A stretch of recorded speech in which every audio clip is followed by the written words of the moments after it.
అందరికీ నమస్కారం. Welcome to our channel. గత 2 రోజులుగా తిరుమల లడ్డూలో ఏదైతే కల్తీ జరిగిందంటూ అనేక రిపోర్ట్స్ రావడం కూడా జరిగింది. దానికి సంబంధించి పూర్తి విశ్లేషణ ఇవ్వడానికి మనతో ఉన్నారు మాజీ బ్రాహ్మణ కోఆపరేటివ్ క్రెడిట్ సొసైటీ చైర్మన్, అదేవిధంగా Telugu Desam party social media activist అమ్మ ప్రసాద్ గారు.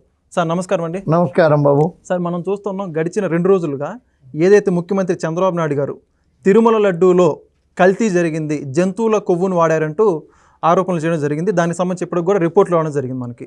సో దానికి సంబంధించి నిజంగా దాని వల్ల ఏదైనా కుట్రకోణం దాగి ఉందా, ఏమంటారు వాస్తవాలు? ఇప్పుడు కుట్రకోణం దాగి ఉందా లేదా అనేది ఆ దేవదేవుడు శ్రీ వెంకటేశ్వరుడే శిక్షిస్తాడు. అందులో ఎటువంటి అనుమానం లేదు. ఓకే. తిరుపతి కొండతో పెట్టుకున్నా, తిరుపతి వెంకటేశ్వర స్వామితో పెట్టుకున్నా ఎవరికైనా ఎంతటి వారికైనా పుట్టగతులు ఉండవు. ఇది సత్యం. అసలు హిందువులైనా, క్రిస్టియన్లైనా, ముస్లింలైనా ఎవరైనా వాళ్ళ మత విశ్వాసాలపై దేవుడు ఉన్నాడు, ఈ దేవుడు మనల్ని రక్షిస్తాడు అనే రకమైనటువంటి ఒక పవిత్ర భావంతో ఉన్నటువంటి స్థలాలు, అటు మక్కావని, ఇంకోటవని, లేకపోతే వేలంకని ఏదో చర్చి, లేకపోతే మెదక్ చర్చి అవని, అలాగే విదేశాల్లో ఉన్నటువంటి చర్చిలో ప్రముఖ జెరూసలేం చర్చి అవని, అలాగే ప్రపంచం గర్వించదగ్గ హిందూ కేంద్రం పరమ పవిత్రమైన శ్రీ వెంకటేశ్వరుడి సంస్థానం కొన్ని దశాబ్దాల తరబడి క్యూ ఆగట్లేదు అక్కడ. కొన్ని దశాబ్దాలు, ఒకరోజు 2 రోజులు కాదు, కొన్ని దశాబ్దాల నుంచి ఒక క్యూ లైన్ నడుస్తున్నటువంటి పరమ పవిత్ర స్థలం హిందువులకు ఆరాధ్య దైవం శ్రీ వెంకటేశ్వరుడు. హిందువులే కాకుండా నాకు తెలుసున్న చాలామంది క్రిస్టియన్లు, ముస్లింలు కూడా తిరుపతి ప్రసాదం ఇస్తే కళ్ళగద్దుకు తింటారు. అసలు హిందూ ధర్మంలో పత్రం, పుష్పం, భగవంతుడికి అలంకరణ తర్వాత మంత్రం, ధూపం, దీపం, నైవేద్యం, హారతి, ఇది ఒక వరుస క్రమం. పత్రం, పుష్పం, దేవుడికి అలంకరణ, తర్వాత మంత్రం, ధూపం, దీపం, నైవేద్యం, తీర్థం, హారతి, ఇది ఒక వరుస క్రమం. ఈ క్రమంలో పరమ పవిత్ర స్థానం నైవేద్యాలది. తిరుపతి వెళ్ళొచ్చామంటే ప్రసాదం తెచ్చారండి అని అడుగుతారు. అసలు మనం కూడా ప్రసాదం పంచుతాం. ఉన్న ప్రసాదాల్లో మనకి అన్నవరం సత్యనారాయణ ప్రసాదం, విజయవాడ కనకదుర్గమ్మ పులిహార, ఏమండి, అలాగే కేరళ శబరిమలై అరవణ పాయసం, తిరుపతి లడ్డు. తిరుపతి అంటే గుర్తొచ్చేదే లడ్డు. అసలు కళ్ళకు అద్దుకుని పరమ పవిత్రంగా సర్వరోగ నివారణలాగా తింటారు. ఇవాళ ఈ లడ్డు తింటే సర్వరోగాలు వచ్చేలాగా చేశారు. అసలు నేను పూర్తి ఎంక్వైరీ చేశా. 25-30 లీటర్ల ఆవు పాలు తీస్తేనే కానీ 1 కిలో నెయ్యి రాదు, ఆవు నెయ్యి. ఓకే. ఆవు నెయ్యి ఖరీదు సుమారు 3,000 రూపాయలు అమ్ముతున్నారు హైదరాబాద్లో. పోనీ ఏదైనా ప్రముఖ కంపెనీలు, పెద్ద పెద్ద ఆవులు, ఎక్కువ పాలు ఇచ్చే ఆవులు తెచ్చి నార్త్ ఇండియా నుంచి ఏదైనా పెద్ద కంపెనీలు ఏమైనా ఉన్నట్టయితే అవి కూడా నాకు తెలిసి ఇక్కడ 3,000 అమ్ముతున్నారంటే 2,000, 1,500 తక్కువకు దొరకదు. అట్లాంటిది 350-400 రూపాయలకి ఆవు నెయ్యి ఎవరు ఇచ్చారు వీళ్ళకి? గవర్నమెంట్కి ఇవ్వకుండా ప్రైవేటు కాంట్రాక్టులకు ఇవ్వటం ఏంటి? అందులో ఏవేవో జీవ పదార్థాలు కలిసాయని చెప్పడం ఏంటి? చెప్పింది కూడా ఎవరు చెప్పారు?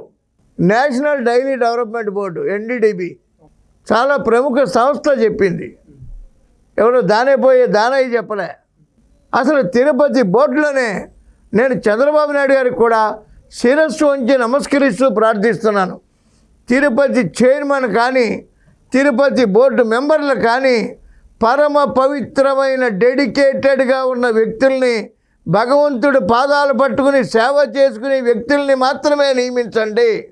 కేతన్ దేశాయ్ లాంటి ఇండియన్ మెడికల్ కౌన్సిల్ చైర్మన్ చేసి భారతదేశానికే అవినీతి చక్రవర్తిలాగా, నెటోరియస్ ఫర్ క్రిమినాలిటీ, తిహార్ జైల్లో ఉండొచ్చిన వ్యక్తిని తిరుపతి బోర్డు మెంబర్గా వేశారు గత ప్రభుత్వంలో. Is Ketan Desai from Gujarat, Indian medical council chairman చేసి అవినీతి చక్రవర్తి ఆయన. వేల లక్షల కోట్ల సామ్రాజ్యాధినేత. అట్లాంటి వ్యక్తులు కాకుండా పరమ పవిత్రమైనటువంటి సేవే నా భాగ్యం, శ్రీ వెంకటేశ్వరుడు పాదాలకి సేవ చేసుకుంటాననే వ్యక్తులను కనుక బోర్డు మెంబర్లు చైర్మన్లు అయితే డెడికేటెడ్గా ఉండి స్వామి సేవ చేసుకుంటూ అణువు పరిశీలించి ప్రతి విషయంలోనూ కూడా క్షుణ్ణమైనటువంటి కఠినమైనటువంటి నిర్ణయాలు తీసుకుని ఎంప్లాయీస్ చేత కూడా అంత బాగా పనిచేయించి చేస్తారు. అట్లాంటి వ్యక్తులనే తీసుకోమని చంద్రబాబు నాయుడు గారికి కూడా శిరస్సు ఉంచి ప్రార్థిస్తున్నాను. రాబోయే బోర్డులో ఎప్పుడైతే ప్రైవేటు వ్యక్తులకి మీరు ఇష్టం వచ్చినట్టు కాంట్రాక్టులు ఇచ్చి చేస్తారో, రాజు ఒక చోట రౌతు ఒక చోట వేస్తే గురువు ఒక చోట వేసిందని యథారాజా తథా ప్రజలాగా ఎప్పుడైతే ఈ నాయకులు చైర్మన్లు వాళ్ళ ఇష్టానుసారం నిర్ణయాలు తీసుకుంటారో ఎంప్లాయీస్ కూడా గాడి చెప్పుతారు.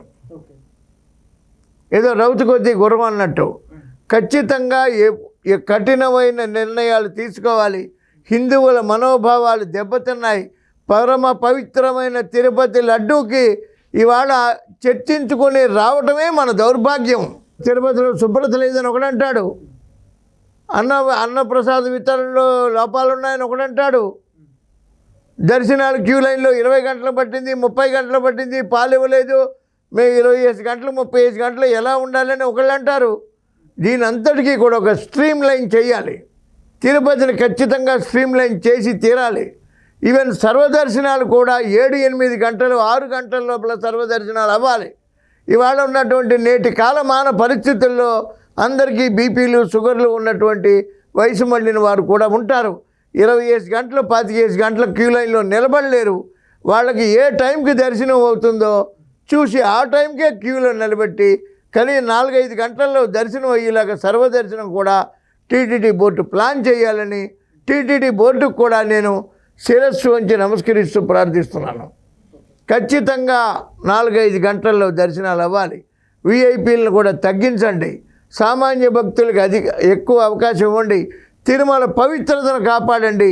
ఈ దోషులు ఎవరైతే ఉన్నారో వాళ్ళని శ్రీ వెంకటేశ్వరుడు శిక్షించినప్పటికీ చట్టం అనేది ఒకటి ఉంది కాబట్టి, చట్టానికి ఎవరు అతీతులు కాదు కాబట్టి ఈ సదరు యొక్క జరిగినటువంటి చర్యని ఖచ్చితంగా భారతదేశంలో అత్యున్నత నిఘా వ్యవస్థ చేత అత్యంత కఠినంగా పరిశీలన జరిపి దోషుల్ని కఠినంగా శిక్షించి తీరాలి. ఇది హిందువుల ధైర్యానికి మనోభావాలకి దెబ్బతీస్తోంది. నేను సైతం బ్రాహ్మణ జాతి మొత్తానికి పిలిపిస్తున్నా. నేను స్పెషల్గా మళ్ళీ వీడియో పెడతా. బ్రాహ్మణులందరూ ఏకం కావాలి. ఈ పశుమాంసాలు పశువుల నుంచి వచ్చినటువంటి నూనెలు తినవలసిన కర్మ తిరుపతిలో ఇవాళ ఏదో స్మెల్ వచ్చింది అని రమణ దీక్షితులు గారు ఇవాళ వీడియో పెట్టి చెప్తున్నాడు. ఆయన స్మెల్ వస్తే ఇంతకుముందు ఎందుకు చెప్పలేదు రమణ దీక్షితులు గారు? మీరు చెప్పి తీరాలి కదా. పరమ పవిత్రమైన శ్రీ వెంకటేశ్వరుడు పాదాల దగ్గర ఉండి కూడా నిజాలు దాస్తారా? ప్రతి వ్యక్తి ప్రతి ఎంప్లాయీ తిరుపతిలో పనిచేసి వాళ్ళు ఎవరైనా సరే డెడికేటెడ్గా పని చేసి తీరాలి. అక్కడ పవిత్రతే మన రాష్ట్రాన్ని కాపాడుతుంది. ఇట్లాంటి వరదలు అవి ఇవి రాకుండా ప్రమాదాలు జరగకుండా శ్రీ వెంకటేశ్వరుడు ఎల్లవేళలా మనల్ని కాపాడాలంటే తిరుమల పవిత్రతను పెంచి తీరాలి.